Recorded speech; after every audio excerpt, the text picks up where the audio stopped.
Hi guys, day 79, Tuesday the 9th of June. Now, last week we were talking about, on Votes for Schools, do you get enough sleep? And it's important sleep at this point. According to you lot though, 57.3% of all the people that did Votes for Schools said they're getting enough sleep, which left 42.7% saying no, they didn't get enough sleep. Now, we have got a mention for Rotherham Academy once again on here, so well done whoever sent this in. But they put, since quarantine my sleeping pattern has changed. I've heard the same from many other people too. I'm having very late nights and end up waking up fairly late compared to before. Rotherham Academy. So that's someone actually from Rotherham Academy, or one of you guys, who's actually contributed to this. Well done. Obviously, with it being Tuesday, it is Votes for Schools. We're going to have a look at this one. The starter says privilege. Now, it says you've got to watch this video. There's a video on there that I'd like you to watch. It says define and watch. What does the word privilege mean to you? Write it down and then click the image to watch the video. Once you've watched the video, think, how did some people get an advantage in the race? Is it fair that some people got an advantage because of their background? What did you learn from the video? Have a watch, see what you think. So this week's Votes for Schools is, will the recent anti-racism protests lead to change in the US?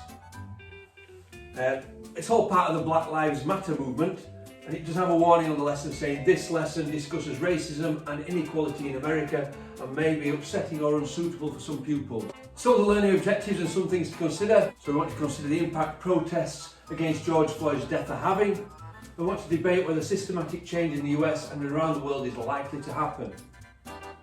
We've got keywords which are protests. This is an occasion where people show they disagree with something by standing somewhere, shouting, carrying signs, etc.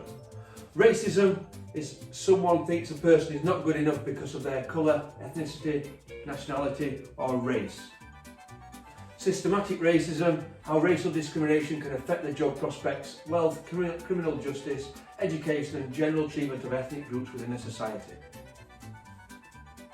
First, we're going to have a look at systematic racism.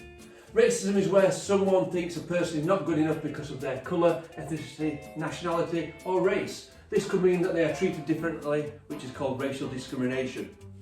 When you think of racism, you might think of groups of people saying hurtful comments or making unfair stereotypes. While this is true, and you should speak out when this happens, it can be more complicated than this. When people in a society hold racist views, it can affect the way the whole country works. We call this systemic racism. Systemic racism can be more difficult to see in person, but there are lots of statistics that suggest it is happening in the US. For some examples in the US, Black Americans are twice as likely to be unemployed as white Americans. Black Americans are 3 times more likely to be excluded from school than white Americans. Only 13% of people in the US are black, yet 40% of the people in prison are black. 72% of white Americans own their own house, whereas only 42% of black Americans do. Black Americans are 30% more likely to be pulled over by the police when driving. One study showed 67% of doctors have a bias against African American patients. So you've got a question that should take about 1 or 2 minutes. How do you think it would feel growing up in America knowing these statistics?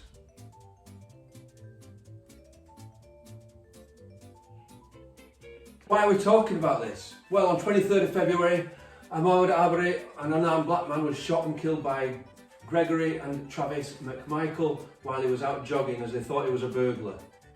The 2 men were charged with murder on the 7th of May after a video of the incident went viral.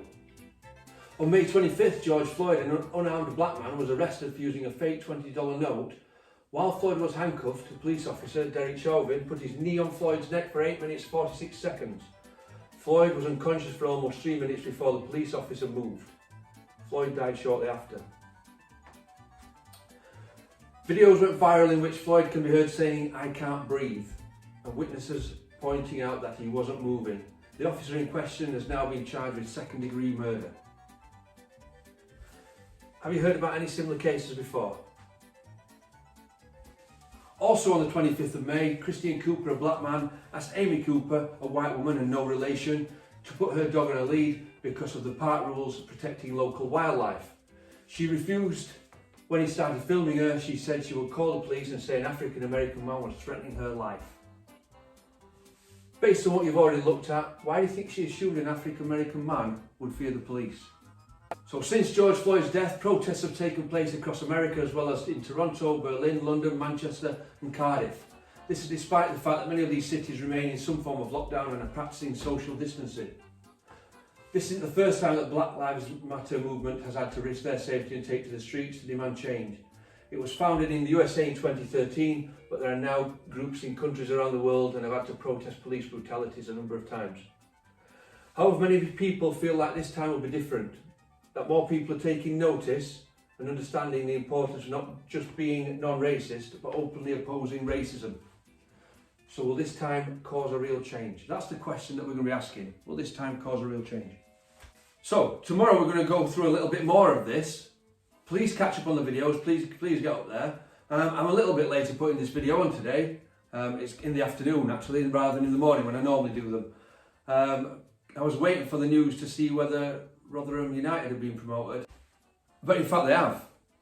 So as many people said to me, you'll need to play this one. And it's really easy because it's just one chord. One chord.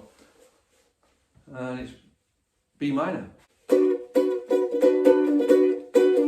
Don't you know, pump it up, the Reds are going up, and don't you know, pump it up, the Reds are going up, and don't you know, pump it up, the Reds are going up, and don't you know, pump it up, the Reds are going up. Have a great day, guys. Hopefully Barnsley stay up there as well, and we get to play here. Have a good day.